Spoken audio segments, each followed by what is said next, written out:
Director Nag Ashwin all movies budget and box office collections కల్కి 2898 AD వరకు.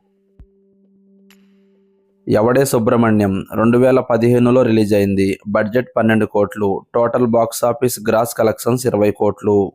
Box office result hit.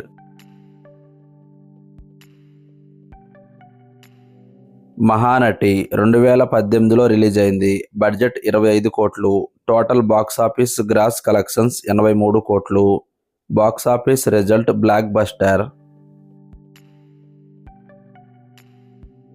పిట్ట కథలు 2021లో direct నెట్ఫ్లిక్స్లో రిలీజ్ అయింది. ఈ మూవీకి one of the director. Movie review average. కల్కి 2898 AD బడ్జెట్ 600 కోట్లు, 13 రోజులకి 900 కోట్లు గ్రాస్ కలెక్షన్స్ వసూలు చేసింది. Box office result block buster.